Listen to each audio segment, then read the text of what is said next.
Yes class 12th। ठीक है, आज हम पढ़ने वाले हैं चैप्टर, नया चैप्टर स्टार्ट हो रहा है हमारा। ठीक है, चैप्टर का नाम है हमारे ब्लड सर्कुलेटरी सिस्टम। क्या नाम है? Blood circulatory system. Blood circulatory system. ठीक है, देखो ब्लड सर्कुलेटरी सिस्टम, वैसे आपने इसके बारे में 10th क्लास में पढ़ रखा है, फिर भी देखते हैं इसको। देखो ब्लड सर्कुलेट, ये ह्यूमन फिजियोलॉजी का चैप्टर है, blood circulatory system. Blood circulatory system को दो भागों में कन्वर्ट किया गया है, दो, ओपन ब्लड सर्कुलेटरी सिस्टम और क्लोज ब्लड सर्कुलेटरी सिस्टम। कौन सा हो जाएगा? Open circulatory system. ठीक है, ये क्या होगा बेटा? Close circulatory system. Open circulatory system में क्या होगा? सीधी सी बात है, नाम से पता चल रहा है, blood does not flow in blood vessels. इसमें क्या होगा बेटा? ब्लड जो होगा does not flow in blood vessels. Blood vessels में ब्लड का फ्लो नहीं होगा, मतलब ठीक है। तो इसमें क्या होगा? हार्ट से सीधे अलग अलग चेंबर बने होंगे, उन चेंबर्स में डायरेक्टली ब्लड फ्लो हो जाता है। ब्लड वेसल्स के थ्रू ब्लड का फ्लो नहीं होता है, पूरी बॉडी में ब्लड वेसल्स के थ्रू ब्लड मूव नहीं करता है। जबकि क्लोज सर्कुलेटरी सिस्टम में क्या होगा? Blood flow in blood vessels. इसमें क्या होगा बेटा? Blood flow in blood vessels. Simple सी था कि blood circulatory system two types का होता है। कौन कौन सा होता है? एक तो ओपन सर्कुलेटरी सिस्टम, एक होता है क्लोज सर्कुलेटरी सिस्टम। अब हम आगे देखते हैं कंपोजिशन ऑफ ब्लड। क्या? Composition of blood. तो ये समझ में आ गया बेटा, open circulatory system blood vessels में फ्लो नहीं करता है, और क्लोज सर्कुलेटरी सिस्टम में क्या होगा? ब्लड वेसल्स में फ्लो करता है। आगे हम देखते हैं कंपोजिशन ऑफ ब्लड।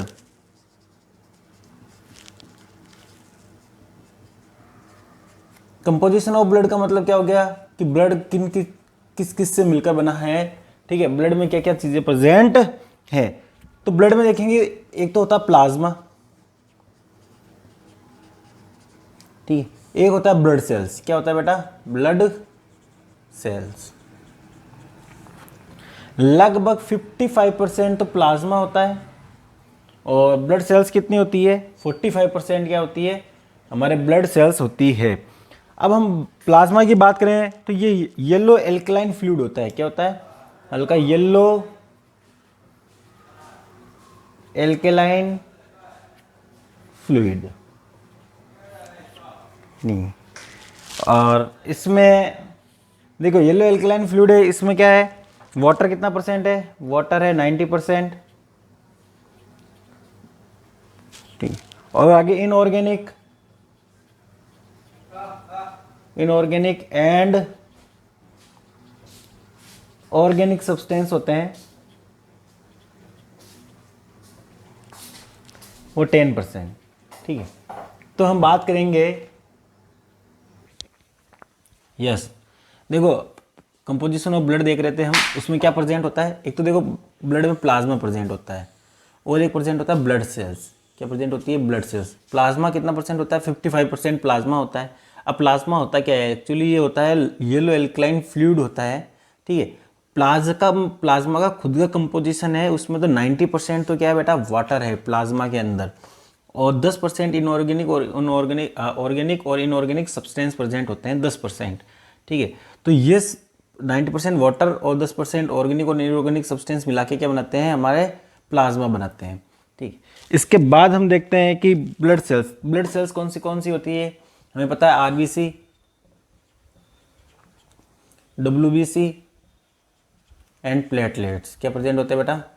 प्लेटलेट्स। ठीक, आरबीसी, डब्ल्यूबीसी और प्लेटलेट्स। इस आरबीसी को और क्या बोला जाता है? इसको बोला जाता है इरिथ्रोसाइट्स। याद रखना है, ये नाम भी याद रखना है हमें, इसको क्या बोला जाता है? इरिथ्रोसाइट्स। डब्ल्यूबीसी को क्या बोला जाता है? ल्यूकोसाइट्स। और प्लेटलेट्स को क्या बोला जाता है? थ्रोम्बोसाइट्स। क्या बोला जाता है? थ्रोम्बोसाइट्स। ठीक है, तो ब्लड सेल्स होते हैं कौन कौन से होते हैं? आरबीसी, आरबीसी में इरिथ्रोसाइट्स होता है, डब्ल्यूसी में ल्यूकोसाइट्स होता है, प्लेटलेट्स में थ्रोम्बोसाइट्स प्रेजेंट होता है। और हम प्लाज्मा की बात करेंगे तो येलो एल्कलाइन फ्लूइड होता है ये, इसमें 90% तो वाटर होता है और 10% क्या होता है? इनऑर्गेनिक सब्सटेंस प्रेजेंट होते हैं। अब थोड़ा आरबीसी के बारे में देख लेते हैं कि आरबीसी क्या फंक्शन करती है।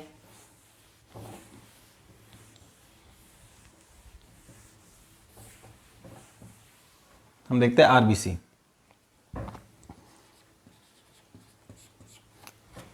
देखो आरबीसी ये सबसे ज़्यादा मात्रा में पाई जाने वाली होती है, मोस्ट एब्यूडेंट सेल्स होती है। ब्लड सेल्स की बात करेंगे तो सबसे ज़्यादा कौन सी है? आरबीसी। तो मोस्ट एब्यूडेंट सेल होती है। शेप में इसका शेप अगर हम बात करें तो इसका शेप कैसा होता है? बाइकॉनकेव होता है। कैसा होता है बेटा? बाइकॉनकेव शेप होता है इसका। अब इसके अंदर न्यूक्लियस नहीं होता है, does not have nucleus, does not have nucleus. इसके अंदर न्यूक्लियस प्रेजेंट, आरबीसी के अंदर न्यूक्लियस प्रेजेंट नहीं होता है। अब इसके अंदर हीमोग्लोबिन प्रेजेंट होता है। क्या प्रेजेंट होता है बेटा? याद रखना, हीमोग्लोबिन। इसके अंदर जो हीमोग्लोबिन प्रेजेंट होता है वो क्या काम फंक्शन करता है? ये करता है कैरी ऑक्सीजन। ऑक्सीजन के को कैरी करने में ये हेल्प करता है। ऑक्सीजन इसी के साथ अटैच होगा और ब्लड के थ्रू फिर बॉडी के डिफरेंट पार्ट तक वो पहुंच जाएगा। ये रेड, इसका रेड कलर क्यों होता है? तो ब्लड का कलर होता है वो रेड होता है। वो रेड भी किस कारण होता है? ध्यान रखना, आरबीसी के कारण होता है। और आरबीसी का जो कलर्स होता है वो रेड क्यों होता है? वो आयरन की वजह से होता है। किसकी वजह से होता है बेटा? आयरन कंटेनिंग हीमोग्लोबिन की वजह से। आयरन कंटेनिंग हीमोग्लोबिन, इनके अंदर आयरन कंटेनिंग हीमोग्लोबिन पाया जाता है, इसकी वजह से इसका कलर कैसा होता है? रेड कलर होता है। याद रहेगा आरबीसी के बारे में हमें ये पॉइंट्स याद रखने हैं कि सबसे ज़्यादा मात्रा में पाई जाने वाली मोस्ट एब्यूडेंट सेल कौन सी? आरबीसी है ब्लड में। ठीक है, इसका शेप कैसा होता है? बाइकॉनकेव शेप होता है। इसके अंदर न्यूक्लियस नहीं प्रेजेंट होता है।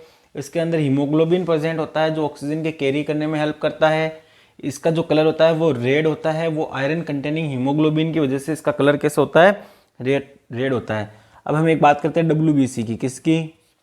इसका पूरा नाम क्या हो गया बेटा? White blood cells. इसको और क्या बोला जाता है? ल्यूकोसाइट। क्या बोला जाता है? ठीक है, ये कलरलेस होती है। याद रखना, इसका कोई कलर नहीं होता है, कलरलेस होता है, न्यूक्लिएटेड होती है। इसमें न्यूक्लियस पाया जाता है, तो ये न्यूक्लिएटेड होती है, इसमें न्यूक्लियस पाया जाता है। ठीक, अब इसका फंक्शन क्या है? ये फाइट अगेंस्ट डिजीज किस में हेल्प करती है हमारी? फाइट अगेंस्ट डिजीज के अगेंस्ट ये फाइट करने में हेल्प करती है। और देखो इसकी आरबीसी की जो लाइफ स्पेन होता है, कितने टाइम तक ये जिंदा रहती है आरबीसी? याद रखना, ये 120 डेज। इसकी जो आरबीसी की लाइफ स्पेन होती है वो 120 डेज होती है। इसकी जो लाइफ स्पेन होती है, ठीक है, वो हमारे 4 to 5 डेज होती है। ये हो गया डब्ल्यूबीसी। एक हमारा होता है प्लेटलेट्स। क्या होता है? तीसरी सेल आरबीसी हो गई, डब्ल्यूबीसी हो गई, एक तीसरी सेल और देख लो प्लेटलेट्स। कौन सी? प्लेटलेट्स। तो प्लेटलेट्स क्या फंक्शन करती है? ब्लड क्लोटिंग में हेल्प करती है। ये किस में हेल्प करती है बेटा? ब्लड क्लोटिंग में। हेल्प इन, ये याद रखना आपको, हेल्प इन ब्लड क्लोटिंग। ठीक है, किस में हेल्प करती है? ये ब्लड के क्लॉट्स बनने में। अगर कहीं इंजरी हो जाए, ब्लड का फ्लो हो रहा है तो वो ब्लड जो रुक जाता है, ठीक है, ब्लड का फ्लो रुकता है तो वो उसको क्या क्या बोलते हैं? हम ब्लड क्लोटिंग। तो वो ब्लड क्लोटिंग कौन सी सेल्स करती है? प्लेटलेट्स करती है। ठीक है, अब इसकी लाइफ स्पेन कितनी होती है? ये देख लो, इसकी जो लाइफ स्पेन होती है, इसकी लाइफ स्पेन होती है 5 to 6 डेज। 5 to 7 डेज इसकी लाइफ स्पेन होती है। तो देखो हमने ब्लड सेल्स के बारे में पढ़ा है, आरबीसी, डब्ल्यूबीसी और प्लेटलेट्स। आरबीसी के बारे में हमने देखा कि मोस्ट एब्यूडेंट सेल्स है, बाइकॉनकेव शेप है, इसके अंदर न्यूक्लियस प्रेजेंट नहीं होता है, इसमें हीमोग्लोबिन प्रेजेंट होता है जो ऑक्सीजन को कैरी करने में हेल्प करता है। इसका जो कलर रेड होता है वो आयरन कंटेनिंग हीमोग्लोबिन की वजह से इसका कलर रेड होता है, ठीक है। और इसका लाइफ स्पेन होता है वो 120 डेज होता है। अब हम बात करें डब्ल्यूबीसी की, तो डब्ल्यूबीसी कैसे होता है बेटा, कलरलेस होता है, ये इसमें न्यूक्लियस पाया जाता है और इसका जो फंक्शन है वो क्या करता है, फाइट अगेंस्ट डिजीज के प्रति फंक्शन करता है। और इसका जो लाइफ स्पेन होती है वो क्या होती है, 4 to 5 डेज इसकी लाइफ स्पेन होती है। अब हम आगे देखेंगे फंक्शन ऑफ ब्लड, ब्लड के क्या क्या फंक्शन है वो देख लेते हैं हम। ब्लड का काम क्या है भैया, सबको पता है क्या ब्लड का क्या काम है, कि सर ब्लड होता है, ब्लड की वजह से हम जिंदा रहते हैं, ऐसा है। तो ब्लड का फंक्शन क्या है, ठीक है। तो ब्लड का फंक्शन देखो, हेल्प इन ब्लड क्लोटिंग। पहले देखो ट्रांसपोर्टेशन, इसका सबसे पहले मेन काम क्या है बेटा, ट्रांसपोर्टेशन। किसका, ऑक्सीजन, CO2, फूड और वेस्ट। ऑक्सीजन का भी ट्रांसपोर्टेशन करती है, CO2 का भी करती है, ठीक है, फूड का भी ट्रांसपोर्टेशन करती है और वेस्ट का भी ट्रांसपोर्टेशन करती है।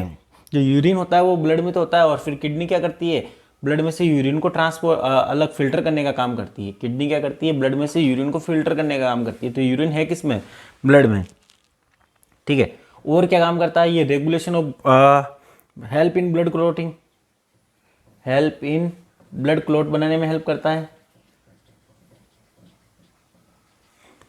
ठीक। बॉडी टेम्परेचर को रेगुलेट करता है, रेगुलेशन ऑफ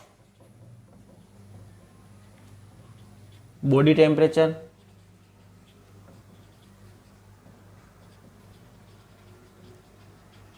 ठीक है। Protect from disease,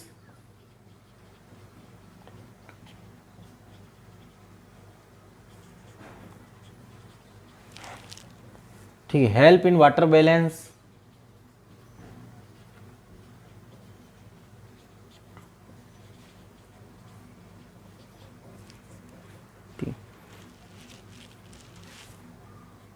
help in diagnosis of disease,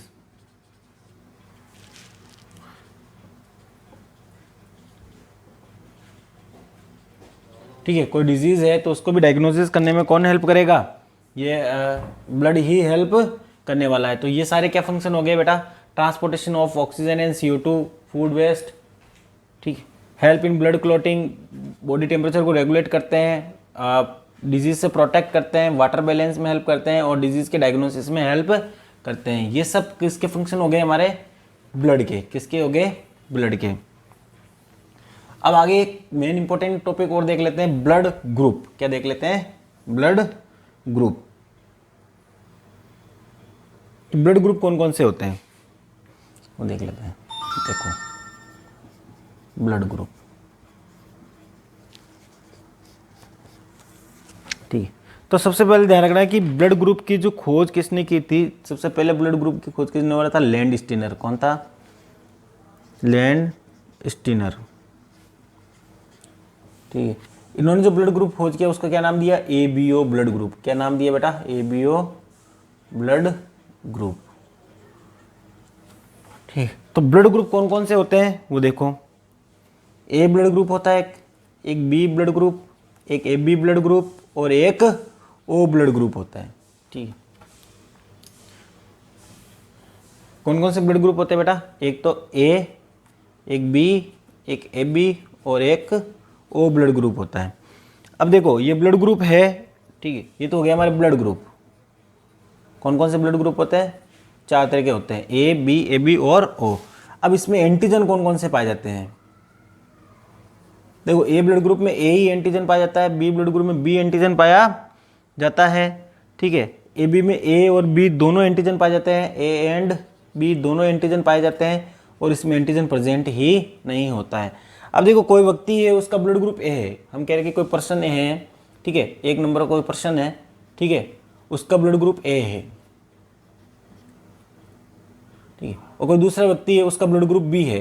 तो ये किसके अकॉर्डिंग डिसाइड किया गया है, ठीक है, कि हमने कहा कि ये कोई व्यक्ति उसका ब्लड ग्रुप ए है और किसी एक का व्यक्ति का दूसरा कोई पर्सन है उसका ब्लड ग्रुप बी है, तो वो किसके अकॉर्डिंग है? वो अकॉर्डिंग होता है आरबीसी पर पाए जाने वाले एंटीजन के अकॉर्डिंग। आरबीसी सेल है, रेड ब्लड सेल है, उस पर पाए जाने वाले एंटीजन के अकॉर्डिंग। अगर इसमें ए एंटीजन है तो उसका ब्लड ग्रुप क्या हो जाएगा बेटा? ए। एंटीजन ए है तो उसका ब्लड ग्रुप क्या हो जाएगा? ए। अगर कोई व्यक्ति है उस पर बी एंटीजन है तो उसका ब्लड ग्रुप क्या हो जाएगा? बी। किस पर? आरबीसी पर। कोई व्यक्ति है उस पर उसके आरबीसी पर अगर ए और बी दोनों ही एंटीजन प्रेजेंट है, ए एंड बी दोनों ही एंटीजन प्रेजेंट है, ठीक है, तो उसका ब्लड ग्रुप क्या हो जाएगा? A B. और एक कोई व्यक्ति है उसके आरबीसी पर कोई एंटीजन ही नहीं है तो उसका ब्लड ग्रुप क्या हो जाएगा बेटा? ओ। तो आरबीसी पर प्रेजेंट एंटीजन के अकॉर्डिंग उसके ब्लड ग्रुप को डिसाइड किया जाता है, ये बात याद रखना, ठीक है। तो हम देख लेंगे ए ब्लड ग्रुप है तो उसका एंटीजन कौन सा है? आरबीसी पर ए, इसलिए उसको ब्लड ग्रुप क्या नाम दे दिया? ए। कोई व्यक्ति है उसके आरबीसी पर एंटीजन कौन सा है? बी है, इसलिए उसका ब्लड ग्रुप क्या हो जाएगा? बी। कोई पर्सन है उसके आरबीसी पर ए एंड बी दोनों टाइप के एंटीजन प्रेजेंट है तो उसका ब्लड ग्रुप क्या हो जाएगा? A B. और ओ वाला जो ब्लड ग्रुप है इसका मतलब उसके आरबीसी पर किसी टाइप का कोई एंटीजन नहीं है, इसलिए उसका ब्लड ग्रुप क्या हो जाएगा बेटा? कोई ओ हो जाएगा। अब एंटीबॉडी, ठीक है, अगर हम बात करें तो ब्लड ग्रुप ए है उसमें एंटीबॉडी क्या पाई जाती है? उसके अंदर एंटीबॉडी बी पाई जाती है। कौन सी पाई जाती है? बी। बी ब्लड ग्रुप वाले में एंटीबॉडी कौन सी पाई जाती है? ए, ठीक है। ए बी ब्लड ग्रुप वाले में याद रखना कोई भी एंटीबॉडी नहीं पाई जाएगी और इसमें ए एंड बी दोनों टाइप की एंटीबॉडी प्रेजेंट होती है। ए एंड बी दोनों टाइप की एंटीबॉडी इसमें प्रेजेंट होती है, ठीक। देखो इसी कारण क्या होता है ए ब्लड ग्रुप वाला बी को ब्लड नहीं दे सकता। अब देखो इसमें होता क्या है, ये अब आप बोलोगे सर ए ब्लड ग्रुप वाला बी को ब्लड क्यों नहीं दे सकता? क्यों नहीं दे सकता? देखो सपोज करो ए ब्लड ग्रुप वाला है, आपका ए ब्लड ग्रुप है, किसी को ब्लड की जरूरत है और उसका ब्लड ग्रुप है बी। अब आप बोलोगे सर मेरा और ब्लड ग्रुप, मैं उसको अपना ब्लड क्यों नहीं दे सकता? बी वाले को क्यों नहीं दे सकता? इसका रीजन देखो, बी वाला जो ब्लड ग्रुप है उसके अंदर एंटीजन कौन सा है? बी ब्लड ग्रुप वाला है, बी ब्लड ग्रुप वाला है, उसमें एंटीजन तो कौन सा है बेटा? एंटीजन बी है, ठीक है। अब अगर ए वाला इसको ब्लड देगा तो ए वाले में एंटीबॉडी कौन सी है? ए वाले में एंटीबॉडी कौन सी है? बी। कौन सी एंटीबॉडी है? बी। तो ये एंटीजन और एंटीबॉडी आपस में क्या कर लेंगे? रिएक्शन कर लेंगे और पूरा ब्लड का क्या हो जाएगा? पूरे ब्लड्स में क्लॉट्स बन जाएंगे और पूरा ब्लड खराब हो जाएगा, इसलिए एक दूसरे को ब्लड नहीं दे पाते हैं। अब देखो ए बी जो ब्लड ग्रुप वाला होता है वो यूनिवर्सल डोनर कहलाता है। क्या कहलाता है? Sorry, universal acceptor. तो ए बी जो ब्लड ग्रुप वाला है वो यूनिवर्सल एक्सेप्टर कहलाता है। क्या कहलाता है? Universal acceptor. मतलब क्या हुआ? ए बी ब्लड ग्रुप वाला सभी से ब्लड ले सकता है लेकिन सबको ब्लड दे नहीं सकता, ये ध्यान रखना। ए बी जो ब्लड ग्रुप वाला है वो सबसे ब्लड ले सकता है। अब बोलोगे कि sir A B blood group वाला सबसे ब्लड क्यों ले सकता है? देखो ए वाला लेगा, ए वाला इसको देगा तो ले लेगा क्योंकि इसमें एंटीजन कौन सा? ए, लेकिन इसमें कोई एंटीबॉडी ही नहीं है। अब ए बी ब्लड वाले में कोई एंटीबॉडी नहीं है तो इसके एंटीजन से तो रिएक्शन करेगा ही नहीं। बी से भी ले लेगा क्योंकि इसमें कोई एंटीबॉडी नहीं है। ओ से भी ले लेगा क्योंकि इसमें तो एंटीजन ही नहीं है तो इसका कोई फर्क पड़ने वाला ही नहीं है। तो ए बी ब्लड ग्रुप वाला है जो सबसे ब्लड ले सकता है, ठीक है, सबसे ब्लड ले सकता है क्योंकि इसके अंदर एंटीबॉडी एब्सेंट होता है। क्या होता है? एंटीबॉडी एब्सेंट होता है, इसलिए ए बी ब्लड ग्रुप वाला सबसे ब्लड ले सकता है, इसलिए इसको यूनिवर्सल एक्सेप्टर बोला जाता है। जबकि ओ ब्लड ग्रुप वाला है, कौन सा? ओ ब्लड ग्रुप, वो क्या कहलाता है बेटा? वो यूनिवर्सल डोनर कहलाता है। क्या कहलाता है? यूनिवर्सल डोनर, ठीक है। वो यूनिवर्सल डोनर क्यों कहलाता है? क्योंकि देखो ये सबको ब्लड दे सकता है लेकिन सबसे ब्लड ले नहीं सकता। अब सबको ब्लड क्यों दे सकता है ओ वाला? ये देखो ओ वाले में क्या नहीं होता? कोई भी एंटीजन नहीं होता है। जब कोई एंटीजन ही नहीं है तो कोई एंटीबॉडी से रिएक्शन ही नहीं करेगा, तो ये सबको ब्लड दे देगा, ठीक है ना। लेकिन सबसे ले नहीं सकता क्योंकि अगर ये ए से लेगा तो यहाँ पर ए एंटीबॉडी है, बी से लेगा तो यहाँ पे बी एंटीबॉडी है, ठीक है। ए बी से लेगा ए और बी, यहाँ तो दोनों ही एंटीबॉडी प्रेजेंट है, तो ये किसी से नहीं ले सकता, ये केवल ओ से ही ब्लड ले सकता है, ठीक है। तो ओ ब्लड ग्रुप वाला केवल ओ से ही ले सकता है, ठीक है। और ए बी वाला ब्लड ग्रुप वाला होता है जो यूनिवर्सल एक्सेप्टर होता है। क्या होता है बेटा? यूनिवर्सल एक्सेप्टर होता है। और ओ ब्लड ग्रुप वाला क्या कहलाता है, यूनिवर्सल डोनर कहलाता है। क्यों कहलाता है, देखो ए बी वाला तो इसमें कोई भी एंटीबॉडी नहीं होती है और ओ ब्लड ग्रुप वाले में कोई एंटीजन प्रेजेंट नहीं होता है। तो ये सारी कहानी हमें समझ में आ गई कि क्यों क्या होता है। अब देखो आपने एक चीज़ और सुनी होगी कि A positive, A negative, B positive, B negative, A B positive, A B negative blood group, O positive, O negative. ये पॉजिटिव और नेगेटिव वाला क्या लफड़ा है, देखो अगर ब्लड ग्रुप है तो एक एंटीजन और पाया जाता है, उस एंटीजन का नाम है बेटा आर एच एंटीजन। क्या पाया जाता है, आर एच एंटीजन। ये आर एच एंटीजन भी किस पर प्रेजेंट होता है, आरबीसी पर। किस पर प्रेजेंट होता है, आरबीसी पर भी कौन सा एंटीजन प्रेजेंट है, आर एच एंटीजन। क्या प्रेजेंट है बेटा, आर एच एंटीजन। अगर जिस व्यक्ति के जिस पर्सन पर आरबीसी पर आर एच एंटीजन पाया जाता है तो वो तो हो जाएगा पॉजिटिव। क्या हो जाएगा बेटा, पॉजिटिव, पॉजिटिव ब्लड ग्रुप। और जिस पर आर एच एंटीजन एब्सेंट हो, क्या हो, आर एच एंटीजन एब्सेंट। अगर आर एच एंटीजन एब्सेंट है तो वो क्या हो जाएगा, नेगेटिव। ठीक है, इसका मतलब क्या है, इसमें आर एच एंटीजन प्रेजेंट है। ठीक है, इसमें आर एच एंटीजन नहीं है, आर एच एंटीजन है, इसमें नहीं है, इसमें आर एच एंटीजन है, इसमें नहीं है, इसमें आर एच एंटीजन है, इसमें नहीं है। तो आरबीसी पर एक और एंटीजन पाया जाता है, उसको ठीक है, आरबीसी पर एक और एंटीजन पाया जाता है, उसको बोलते हैं आर एच एंटीजन। ठीक, अगर आर एच एंटीजन प्रेजेंट है तो वो ब्लड ग्रुप हो जाएगा पॉजिटिव। अगर आर एच एंटीजन प्रेजेंट नहीं है तो वो ब्लड ग्रुप क्या हो जाएगा, नेगेटिव ब्लड ग्रुप हो जाएगा। तो बताओ इसमें कोई समस्या है क्या।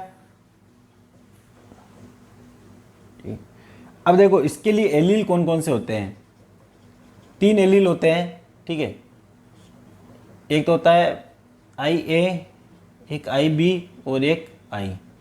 ठीक है, 3 एलील इस पर काम करते हैं। आई ए और आई बी होते हैं वो तो डोमिनेंट होते हैं।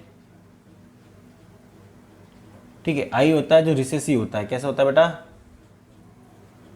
ध्यान रखना, स्मॉल आई होता है वो तो रिसेसिव होता है, जबकि आई ए और आई बी क्या होता है, डोमिनेंट। तो 3 एलील इसके अंदर ब्लड ग्रुप के अंदर पाए जाते हैं, आई ए, आई बी और आई।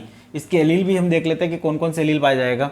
देखो ए ब्लड ग्रुप वाले में क्या एलील पास हो सकता है, जीनोटाइप क्या हो सकता है इसका, अगर मैं इसका जीनोटाइप देखूँ तो क्या हो सकता है, आई ए। ठीक है, आई ए या तो दोनों डोमिनेंट होंगे, या आई ए या फिर स्मॉल आई हो सकता है। इसमें क्या हो सकता है, आई बी या फिर स्मॉल आई बी और स्मॉल आई। इसमें क्या होगा, आई ए और आई बी ही होगा, और इसमें दोनों स्मॉल आई ही होंगे। तो ये इसका जीनोटाइप होगा। इस ब्लड ग्रुप वाले का क्या होंगे, ये जीनोटाइप होंगे। और कौन किसको ब्लड दे सकता है ये मैंने आपको समझा ही दिया है। वो होता है जो यूनिवर्सल डोनर होता है, और ए बी होता है जो यूनिवर्सल एक्सेप्टर होता है। तो ये इतनी सी चीज़ें आपको इसमें ध्यान रखनी है। एक चीज़ और है वो मैं आपको समझा देता हूँ, इरिथ्रोब्लास्टोसिस फेटेलिसिस क्या होता है। एक डिजीज का नाम है इरिथ्रोब्लास्टोसिस फेटेलिसिस। देखो कभी कभी क्या होता है कि कोई लेडीज़ प्रेग्नेंट होती है, उसकी फर्स्ट डिलीवरी तो नॉर्मल हो जाती है, लेकिन उसके बाद उसके जो बच्चे होते हैं, ठीक है, वो मरने लग जाते हैं। ठीक है, बच्चे को जन्म होने से पहले ही वो बच्चे मरने लग जाते हैं। तो बार बार बच्चे मर रहे हैं, इसका कारण क्या है, इसका कारण है एक डिजीज़ का नाम है, उसको बोलते हैं हम इरिथ्रोब्लास्टोसिस फेटेलिस। देखो ये इरिथ्रोब्लास्टोसिस फेटेलिस क्या है, ठीक है, ये आपने 10th क्लास में भी पढ़ा होगा। अगर RH नेगेटिव मदर है, क्या है, RH नेगेटिव मदर कैसी है बेटा, RH नेगेटिव। अब उसकी जो अगर सपोज करो उसका विवाह हो जाए RH पॉजिटिव के साथ, ठीक है, उसका विवाह हो गया पॉजिटिव के साथ, तो चांसेस है कि इसका जो बच्चा है, ठीक है, इसका जो चाइल्ड है वो कैसा हो जाए, अंदर RH पॉजिटिव हो सकता है। ठीक है, इसका बच्चा पहला बच्चा अगर है तो हो सकता है कि वो RH पॉजिटिव हो। इस कंडीशन में क्या होगा, RH पॉजिटिव है तो ये डिलीवरी टाइम क्या होता है, इसमें से बच्चे में से कुछ ब्लड किस में चला जाता है, मदर के अंदर। किसके अंदर चला जाता है, ब्लड मदर के अंदर। डिलीवरी टाइम कुछ ब्लड कहाँ चला गया बेटा, मदर के अंदर चला गया। और मदर कैसी है, RH नेगेटिव, और उसके अंदर कौन सा ब्लड चला गया है, RH पॉजिटिव। इसका मतलब RH एंटीजन चला गया है, मदर के अंदर क्या चला गया है बेटा, आर एच एंटीजन एंटर कर गया है, आर एच एंटीजन चला गया है। अब इस आर एच एंटीजन के अगेंस्ट क्या बनेगी, एंटीबॉडी बनेगी। ठीक है, तो मदर के अंदर क्या बनने लग जाती है, इसके अंदर एंटीबॉडी बनने लग जाती है। अब इन फ्यूचर, ठीक है, सेकेंड डिलीवरी के टाइम अगर सेकेंड डिलीवरी होती है तो आर एच नेगेटिव मदर से अगर आर एच पॉजिटिव, फिर से बच्चा अगर आर एच पॉजिटिव हो तो आपको पता है प्लेसेंटा के थ्रू ब्लड किस में जाएगा, मदर से कनेक्टेड होता है। तो यहाँ पर ये एंटीबॉडी जो बनी है मदर के अंदर, ये एंटीबॉडी किसके अंदर एंटर कर जाती है बेटा, इस चाइल्ड के अंदर एंटर कर जाती है, इस फेटस के अंदर कहेंगे, फेटस के अंदर एंटर कर जाती है। तो ये एंटीबॉडी फिर क्या करेगी, इस आर एच एंटीजन से रिएक्ट कर लेगी और बच्चे का पूरा ब्लड क्या हो जाएगा, खराब हो जाएगा और बच्चे की ब्लड की कमी हो जाएगी। उसकी वजह से बच्चे की बार बार मृत्यु होती रहेगी। इससे बचने के लिए मदर को क्या लगाया जाता है, रोहेगम एंटीबॉडी। क्या लगाया जाता है, रोहेगम एंटीबॉडी दी जाती है, रोहेगम का इंजेक्शन लगाया जाता है। ठीक है, वो रोहेगम क्या करता है, इस एंटीबॉडी को डिस्ट्रॉय कर देता है। मदर के अंदर जो एंटीबॉडी बनी है ना, उसको ये डिस्ट्रॉय कर देता है। तो ये था एरिथ्रोब्लास्टोसिस फेटलिसिस। आई थिंक आपको समझ में आया होगा। Thank you very much.